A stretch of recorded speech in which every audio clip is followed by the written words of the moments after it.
Hello, hello. I'm Chief Meteorologist Jackie Layer. Welcome back to yet another episode of Weather Chat. And we have a really interesting episode coming up. A lot of fun facts, but a lot of interesting facts about safety, especially when you're heading to the local beaches, heading out on the water through the entire summer. And I'm also joined by my co-host today, meteorologist Brittany Ward. Brittany, thank you for joining. Thank you for having me, Jackie. I'm super excited to talk about this episode. Can you believe it or not, summer is already here? No, I cannot at all. I mean, it's already here. Summer solstice already passed. Yep. And, we're going to be in the thick of it into July. Exactly. A lot of people have those vacations coming up, and a lot of people like to be at the Beach coast. season is here. I just came back from the beach, kind of. Yeah, well, welcome back. I appreciate you coming back for this episode in general, because we have a really great host to talk about the beach safety, and he is an ocean and coastal safety expert. We're joined today by Bruckner Chase. Bruckner, thank you so much for joining us today. It's great to be here. It's great to see both of you. Yeah. I just got back from the beach as well, so it's nice to land. It's nice to land on dry land with the two of you talking about coastal safety before someone hits their favorite beach. Yeah. I know, exactly. And I mean, most recently, you were just, you did a collaboration with NOAA called Blue IQ, and you were the host of that, talking about everything that people need to know and to stay up to date with some of, the latest and greatest safety tools that we need to use when we're at those local beaches. So can you explain to viewers at home, what is beach safety to you, why you got into it? Can you just please tell us that? Absolutely. You know what? I'd almost say that I didn't really get into beach safety as much as I just fell in love with being at the beach and being in the ocean. I've been really lucky that I've gotten to see waters all over the world, and it's been transformative in so many different ways. And I wanted to make sure everyone else has a chance for a lifetime of safe and positive and inspiring times at the water. And if we keep you a little bit safer, all the better. If you're an athlete and we make you a little bit wiser when you're in the water doing something, even better. Or if you just like going and hanging out on the shore, hanging out on the coast, we want you to be able to be prepared if you see something happen that you're not involved in, and to keep yourself and your family and friends out of trouble at the same time. Interesting. Yeah. And I wanted to ask you this. We kind of talked a little bit about this off camera, but just to kind of inform our viewers, can you kind of give us a breakdown and explain exactly what Blue IQ is and what does that mean to you? Well, we want everyone to be a genius. So we want that IQ to be as high as possible. And in this context, it's kind of blue focused. Little ocean, Great Lakes, or your favorite waterway. And what we want to do is we recognize that the ocean and anything impacted by weather and waves is a dynamic environment. There's hidden conditions, there's currents, there's waves, there's wind, there's changing weather, all the stuff that many of us don't see every day. So Blue IQ is a way that we take the unfamiliar and make it more familiar. We actually tapped into a bunch of student athletes from Rice University and compared some of their experiences on a football field, on a soccer field, on a basketball court, on a volleyball court, to some of the things you may see on the beach: staying situationally aware, navigating through dangers, or people trying to hit you and keep you from getting somewhere. So we kind of drew some analogies that hopefully everyone will kind of resonate with to help explain these dynamic conditions that many people maybe only see 1 week out of the year, or at a lifetime vacation escape to Hawaii or something. And I love that it's called Blue IQ, like blue for the ocean. Instead of it calling like Ocean IQ or Beach IQ, we call it Blue IQ. I love it. It's blue. It's blue. Exactly. And yeah, we'll get into some of those video clips too from Blue IQ as well. But I also wanted to cover this with you, Bruckner. When families are heading out to the beach, to the coast this summer, what is the most important thing that you think families, need to pay attention to? One of the most important things, and we really just did a piece on this as well, is recognizing that in any situation, any given time, you may be a great swimmer where you came from back home at a local pool or in your backyard, but at any given time, your water confidence and your swimming ability must match the conditions around you. And keep in mind, those conditions can change really quickly. How many times have you forecasted light winds in the morning and then at 1 o'clock in the afternoon, it's 20 miles an hour blowing along the beach. Hmm. So knowing that at any given time, people get into trouble when their water confidence and their swimming ability doesn't match the conditions around them. And then the other part of that, weather related, is it's one thing to look at the weather when you're at home. Is it going to be sunny? Is it going to rain? But at the beach, you need to know more, like the tidal forecast, the marine forecast, the weather and how it might change. So, not the forecast from maybe an airport 20 miles away, but the forecast for the beach that you are visiting. I love that you bring up the confidence in swimming because I do realize that, especially going to the beach, when I'm in a pool, I'm like, take me all the way out into the deep end, get me into 12, 30, whatever in a Yeah. pool. However, when I go to the beach, I don't Hmm. go past my knees. And even going to my knees is Yeah. a little bit, like I would say I'm a good swimmer, but when it comes down to the ocean, that Hmm. confidence kind of, and I don't know why, but it kind of just flip flops, Right. if you ask me. It depends on the Yeah. day. Yeah, it depends on the Yeah. day. Yeah. So I love And that you and bring that's up. Go ahead. having that respect to the ocean. That's really what we want to kind of instill in people and give them the tools to make those better decisions. If you've got young people, as young adults start to look at their peers to make decisions, Hmm. and someone goes, you know what, I'm not confident here. I don't know what we may be walking into. We tell people sometimes the best day at the beach is the one spent on dry sand. Oh, yeah, Yeah. I could agree with I that. know. And then, yeah, I wanted to also talk about, these beach safety tips. You kind of covered this, Bruckner, not too long ago, but just wanted to quickly cover this before this break, and we'll also pick up again with this too. But you were talking about, the marine forecast and also the weather forecast too. When thunder roars, go indoors. I mean, we as meteorologists, we always say that, especially when thunderstorms are in the forecast. And, beware of Hmm. those coastal alerts and conditions at all times. And only swim in designated areas. And you had mentioned this before. We were talking before we got on the air here. Swim perpendicular to the current, which might be a little different than what people are used to when talking about maybe possibility of rip currents or how to get out of those. Could you quickly cover that for us? Yeah, a lot of times the past message was Hmm. swim parallel to the shore. Right. But more recent research in the dynamics of rip currents Hmm. and the fact that there are longshore currents, there are cross beach currents that move across, that really what you want to do is swim perpendicular to the direction the current is moving you in and then navigate into the beach. Now, of course, that assumes a high level of swimming ability and a Hmm. high level of water confidence. Ideally, we'd like for you to make good choices so you never end up in trouble in the first place. But if you can stay calm, look at the direction that you're being moved by the current, either along the beach or out or at an angle. Swim perpendicular to that until it releases you, then try to navigate back into shore if you are very confident and comfortable as a swimmer. Right. I And love that's that. very important to remember. Yeah. So we're going to talk more about that because I feel like we can't emphasize that enough. But we have to go to a quick break. We'll be right back with Bruckner Chase right after this break.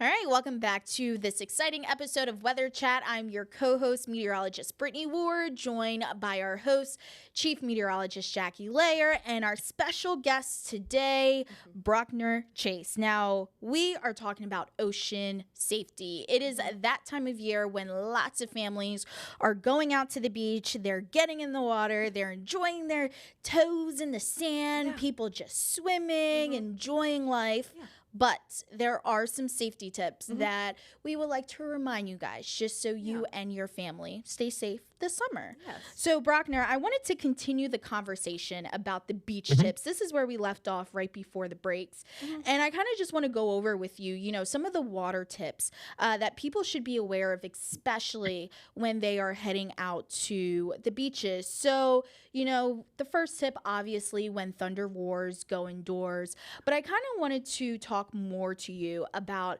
why it's important for some families or people who are heading to beach not only pay attention to what the weather conditions are, but also pay attention to those coastal alerts as well as those conditions. Yeah, because often, coming from home, like I'm looking, is it sunny today or is it going to rain? How do I need to dress or prepare?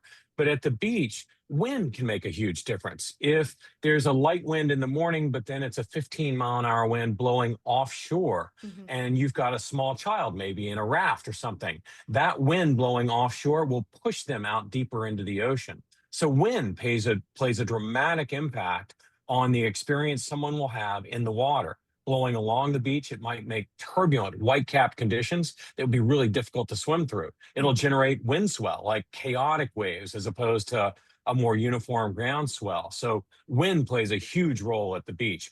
Often, sometimes we'll have substantial drops in water temperature here at the South Jersey shore. It might have been 65, 75 a couple of days ago. The wind blows in a certain direction. We get an upwelling. All of a sudden, the water's 58 degrees. So if you're on a boat and maybe fall in, or if you're in the pier, now you've got, believe it or not, in the middle of summer, cold water shock as a danger.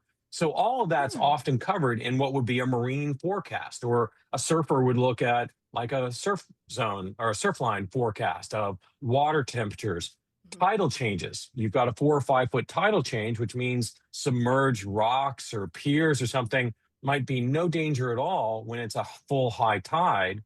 But once it comes down a little bit, that might be right below the surface. So where you might have been boogie boarding and playing 3 hours ago, now all of a sudden that could land you on rocks or on hidden dangers that could have a traumatic effect on you.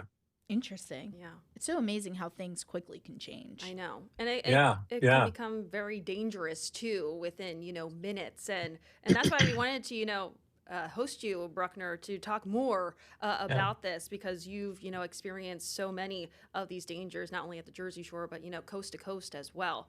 And you cover that in some of the Blue IQ videos that you did with Noah. So we do want to talk Mhm. more about those as well. So can we talk more about, rip current safety and, what people should do when they might get stuck in a rip current, or if they notice maybe one of their family members is out there in the water and stuck in one.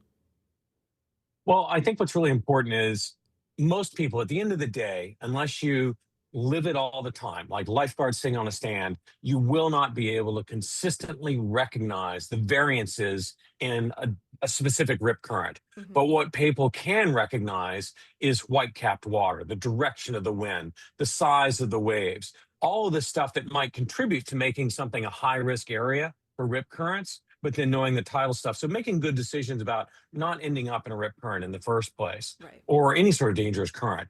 But then again, we talked earlier about how the behavior of rip currents under more recent research, they can recirculate, they can be stationary at one point, or moving along the beach as tides and waves change. But the main thing is, if you are in a current that is moving you in a direction you do not want to be in, whether that's further off to shore or maybe down towards an inlet or along the beach, swim perpendicular to the direction that that current is moving you in.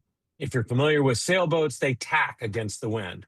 As a swimmer or someone in the water, you're kind of doing the same thing, but instead of wind, it's the direction of the current that's pushing you somewhere where you don't want to be. So swimming perpendicular to that current, it may be parallel to the shore, it may be perpendicular to the shore, but we want to get you out of that current first. If your water confidence and swimming ability would allow you to then swim back in, great. If not, float on your back, rest, signal to the beach to give professional rescuers time to reach you, rather than fighting to get back in through the waves for 1 or 2 minutes versus maybe waiting offshore for 10 minutes, relaxing, floating, signaling to others.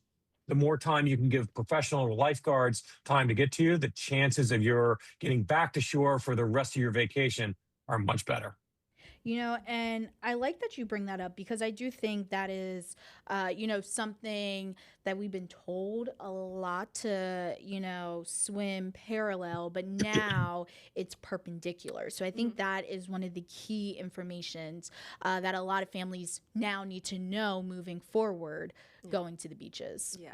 And Yeah, so, I mean, yeah. real quick, and there Yeah. are some recirculating rip currents that if you just float in them long enough, they will almost bring you straight back down to the beach. Hmm. So Hmm. the behavior is really dynamic. Yeah. Perpendicular if you want to get out right now, but if you are just waiting and resting, they may bring you back, which often is the chance where you may have two people in trouble in the water. Hmm. One of them gets back in, maybe the other one doesn't. Often that one of them might have just gotten recirculated back with the flow of the water. Right. Now, I did want to ask you this. What is what is a common misconception when it comes down to the ocean that people might be, carrying in the back of their brains when they're actually heading to the beach? Mhm. I'm a really strong, fit athlete. I've spent some time in the pool, and I will have no problem with anything the ocean has for me. Mm. That's a That common is misconception. absolutely, That is a that's like misconception. Yeah. drop mic right there Hmm. because dynamic waters, and you mentioned earlier, like not wanting to go past your knees. Hmm. Let's not even talk about the fact that people might have seen, I don't know, a movie about large fish with teeth, and that kind of freaks them out.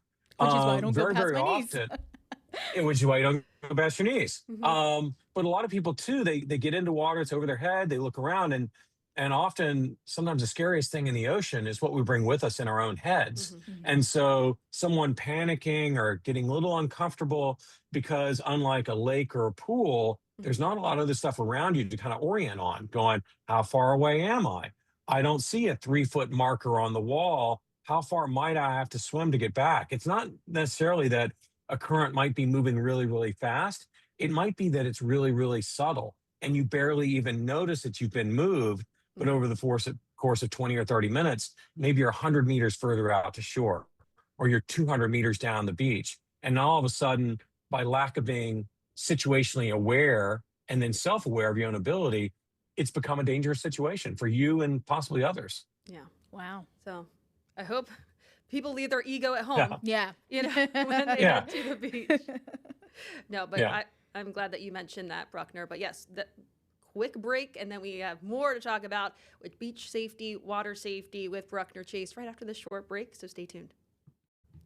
Hello, everyone. Welcome back to this episode of Weather Chat again. I'm Chief Meteorologist Jackie Laird, joined by my co-host Brittany Ward and our special guest today, Bruckner Chase. And we've been talking about Blue IQ, how important it is for everyone to stay safe when they're heading out to the local beaches, the local coast. I mean, also Bruckner has been on the Weather Channel. He's been featured on other national networks. He is a very seasoned coastal expert, and we've really enjoyed, talking with him today. Bruckner, thanks again for all the information you've given us. Let's talk more, though, about, ocean current safety. Also, you have mentioned this word Here we that I go. might butcher, but we're going to try it. Schwash zone. Schwash. Yes. Schwash. The swash, Zone. the swash zone, the swash zone, I think kids which will it, enjoy saying Oh it, yeah. though. I'm Yes. enjoying Yeah. saying it. The swash Mom, I'm zone. I'm going to the swash. I'm going to the swash. Yeah. There you go. We try. But Right. yes, please There we go. continue. I guess we should actually tell parents where their kids will be if they're going to be in the swash zone. Right. Yes. Basically, that's kind of this dynamic area of where the wave breaks and then washes up the beach and then washes back again. Right. So it's that constant sort of breaking waves and back again. Great graphic that you've got right there. Mhm. So it's this area where the water flow might be impacted by the bathymetry or whatever's underneath. It's where you could have the start of rip currents, but you could also just have the return of water from waves. You'll hear a lot about people being knocked over by even a small wave, and then that returning water pulls them into the next breaking wave. So the period of the waves, the strength of the waves, all of this comes together in the swash zone, which can make things pretty chaotic and almost unswimmable. Mm. So when we talk about, navigating back out of something, I mean, look at that. Submerged rocks and dangers and white water. That's kind of a dicey area to try to swim back through and get back to safety, right? Right. Yeah. I agree. So then, my follow-up question for you: if someone were to get caught in a swash zone, what would be the advice for them to try to, I guess, get themselves out safely? Or if they see someone who is caught, what is something that I guess I could yell out to them for them to do to actually get themselves out? Ideally, you want to stay well back from that. I mean, earlier this week, you had some people tragically killed by sneaker waves that came up much further on the beach and pulled them back out into the ocean. There are really deadly breaks like the Wedge in California, where it is water that no one short of a trained professional rescuer with support would go into. Ideally, stay well back from the water, stay outside of conditions that look really dangerous. If you see someone there, protect yourself first. If you've got someone that you can reach to them with, be it a towel, a rope, or a boogie board, to give them some sort of support so you can help pull them out against that current. If you find yourself in there, relax, try to not tense up. If you can, face the waves, let them break over top of you, and then between the breaking waves, navigate your way back through that relatively shallow but turbulent water back to dry sand. So make good decisions, look at where it's pushing you and pulling you. If you see someone in trouble, protect yourself first to save others. Wow. Yeah. Some good advice there for sure. Very important. And I know that we just, saw some video there of very large waves, breaking at Yeah. the shore. Can we talk a little bit more about that? I know that you talked about, the sneaker waves as well. And anything else that people, need to know, the different beach safety tips that you've, talked about. Well, I'll tell you one thing, we talk about fatal drownings. There are also Mhm. non-fatal drownings that can have, life-changing impacts. One of the drills that lifeguards do the most is, what about someone with a spinal cord injury? Mm. So shore break like that Mhm. can catch someone and drive them into the sand, possibly causing spinal cord injuries, paralysis that will impact the rest of their lives. Mhm. So really being respectful of the power of even a 2-foot wave. Great graphic there showing someone being driven into Mhm. a sandy bottom or a submerged Mhm. object. Hidden dangers. You can look at the waves and see them breaking, but also hidden dangers. Checking with a lifeguard or someone who's on the beach. It might be that rocks that are fine right now at low tide could be deadly or very, very dangerous. So there's stuff to look for that might be indicated by currents, by waves, by weather, and then hidden stuff that maybe a lifeguard, because you're going to choose a lifeguarded beach first, can tell you, hey, be careful about this, stay away from there, stay away from piers and jetties, these physical objects that we know create swirling currents around them and dangerous conditions. Now, other than alerting the lifeguard, is there anyone else that people should be alerting if they see danger? If you see danger, the NOAA message is take 10. And take 10 is an emotional pause to make the next right decisions so you can live to be a hero. That might be signaling to lifeguards, signaling to others, calling 911, activating the emergency rescue plan that's in place right there. And then in the meantime, can you keep that person calm? Are they within, yelling distance? Calm down, relax, float. Can you grab a board or a towel or something that floats, or maybe you can assist them but keep both of you safe? Often if it's really tough, but if you can relax, float on your back, signal to shore, tell someone else to do that, and give professional rescuers the time to get them and bring them back safely. Very important information there, Bruckner. Thank you. But also, if people want to learn more, I mean, there's so much more to cover besides what Yeah. we covered today. Where can they get more information? What we would love to do is have everyone after this episode go, I want to be a blue genius. So the best place to go, Yeah. search NOAA, Mhm. NOAA, Blue IQ. Yeah. And you can find a bunch of short little segments. There's even a 15-minute quiz section that pulls it Ooh, all together. Okay. So you I can think we need see to if take you this really quiz. I know. are, A blue if you really genius. are a genius. I Mhm. think we need to share this. I think So so have your kids too. watch it, you watch it. Yeah. And then Okay. if you want to go back to a specific beach, look up NOAA Wave Safe. We went around the country and filmed in specific locations from California all the way to Aonuu in American Samoa. Look at that, and you Wow. might find specific hazards and dangers for maybe a favorite beach that isn't one you might see if you leave and go to the beach from Washington, D.C. Yeah. Wow. And I mean, for me, I need to check out if my local beach back in Jersey's on there. So Yeah. I need to check that out. But anyway, I Yeah. also wanted to mention how Bruckner, before the AMS conference, I had met you back in Myrtle Beach, and you had given out these, Yes. Wave Safe VIP VIP. luggage tags. And can you quickly Yes. also talk about what these are made out of and why it's so important that you give these out? Because it also does say take 10. Ooh. It does say take 10. Yeah. We love those because what we want to do is give something, a lifeguard or someone else on their bag Mhm. they can share with others. Those are made from recycled ocean-bound plastics. The cord that Wow. attaches it to your bag Mhm. is recycled water bottles. So literally what we're trying to do is save communities and help save the ocean in one fell swoop. The QR codes will link you to the Wave Safe and Blue IQ series. And on the back, it'll link you directly to the Take 10 cartoon. protect yourself to save others. Okay, real quick. If I want one, how do I get one? Because now I want one. Right. Well, I think what we need to do is send a bunch down to you guys. So if they stop in and reach out, they can Yeah. also reach out to us at bcoceanpositive.org, Great. and we can get them a stack of them. Awesome. Well, Bruckner, we enjoyed, talking with you today. I learned still even more facts than before. And I know Brittany and I have been to, the Jersey Shores, yep. many a time. Yep. And so we appreciate everything that you're doing, for the coast and to make sure that everyone is staying safe when they go on vacation. Yeah, thank you, Bruckner, so Absolutely. much for making us Blue IQ. I'm gonna say smart. Yeah. We're gonna get that genius once we take that test. Genius. We still need to take the quiz. Yeah, we still need to take the quiz. Yeah. So we're actually gonna link the quiz to the web story. Yes. So I love it. I love it. Blue Mensa's everywhere. Yeah.